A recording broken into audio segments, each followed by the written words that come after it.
Mitral regurgitation के हवाले से कि माइट्रल रिगर्जिटेशन क्या करता है, तो अब हमें उसे समझने की ज़रूरत है। अब देखें माइट्रल रिगर्जिटेशन क्या करता है। माइट्रल रिगर्जिटेशन में क्या होता है, ये जो माइट्रल वेल्व है ये लूज़ हो जाता है, यानी ये सही तरह ओपन नहीं हो पाता। ठीक है, तो सही तरह क्लोज़ नहीं हो पाता, आई एम सॉरी।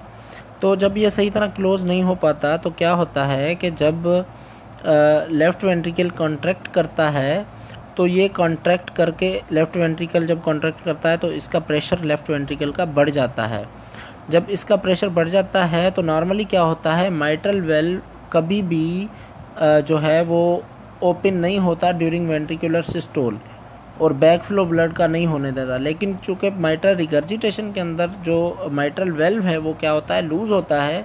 तो लूज़ होने की वजह से जब लेफ़्ट वेंट्रिकल का प्रेशर बढ़ जाता है तो ये जो लेफ़्ट वेंट्रिकल के अंदर ब्लड है ये बैक फ्लो करता है towards left atrium through the mitral regurgitant valve.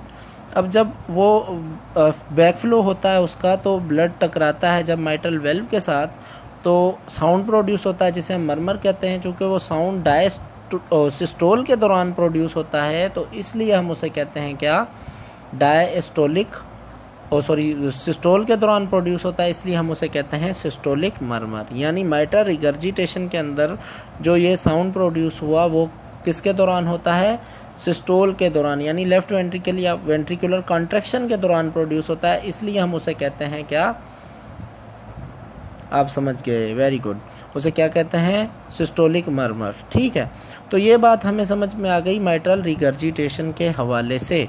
अब हम आ जाएंगे माइट्रल स्टीनोसिस। माइट्रल स्टीनोसिस में क्या होता है, माइट्रल वेल्व की नैरोइंग हो जाती है। अब जब माइट्रल वेल्व की नैरोइंग हो जाती है तो माइट्रल वेल्व जो है वो सही तरह से ओपन नहीं हो पाता। ठीक है, तो क्या होता है कि ब्लड जो है वो तो वीनस सिस्टम से जो है वो सीधा लेफ़्ट एट्रियम के अंदर आ जाता है। ठीक है, यानी जो पल्मोनरी वीन्स हैं उनके थ्रू आ जाता है ब्लड इसके अंदर लेफ़्ट एट्रियम के अंदर, लेकिन ये सही तरह ओपन नहीं हो पाता, इसकी नैरोइंग हो जाती है माइट्रल वेल्व की। तो नैरोइंग होने की वजह से ब्लड यहाँ पे बढ़ता है और लेफ़्ट एट्रियम जब कॉन्ट्रैक्ट होता है तो वो क्या करता है, प्रेशर अप्लाई करता है माइट्रल वेल्व के ऊपर। अब उस प्रेशर की वजह से क्या होता है कि माइट्रल वेल्व फिर भी सही तरह ओपन नहीं हो पाता और क्या होता है कि ब्लड जो है वो माइट्रल वेल्व के साथ टकराता है, जो कि स्टीनोज्ड माइट्रल वेल्व होता है। तो उसके टकराने की वजह से जो है क्या होता है, एक साउंड प्रोड्यूस होता है। अब जिस वक्त लेफ़्ट एट्रियम कॉन्ट्रैक्ट कर रहा होता है उस वक्त लेफ़्ट वेंट्रिकल जो है वो क्या होता है, डायस्टोलिक फेज़ में होता है। अब जिस सिस्टोल और डायस्टोल की जब हम बात करते हैं तो उसका मतलब होता है, सिस्टोल का मतलब होता है वेंट्रिकुलर कॉन्ट्रैक्शन और डायस्टोल का मकसद होता है वेंट्रिकुलर रिलैक्सेशन। यानी लेफ़्ट वेंट्रिकल के डायस्टोलिक फेज़ के अंदर लेफ़्ट एट्रियम कॉन्ट्रैक्ट करता है। तो जब ये कॉन्ट्रैक्ट करता है तो ये प्रेशर अप्लाई करता है जिसकी वजह से माइट्रल स्टीनोज्ड जो वेल्व है उस पर आकर ब्लड टकराता है और नतीजे में साउंड प्रोड्यूस होता है। क्योंकि वो साउंड जो प्रोड्यूस हो रहा है वो डायस्टोल के दौरान हो रहा है, इसलिए माइट्रल स्टीनोसिस के अंदर जो मरमर पैदा होती है उसे हम कहते हैं डायस्टोलिक मरमर।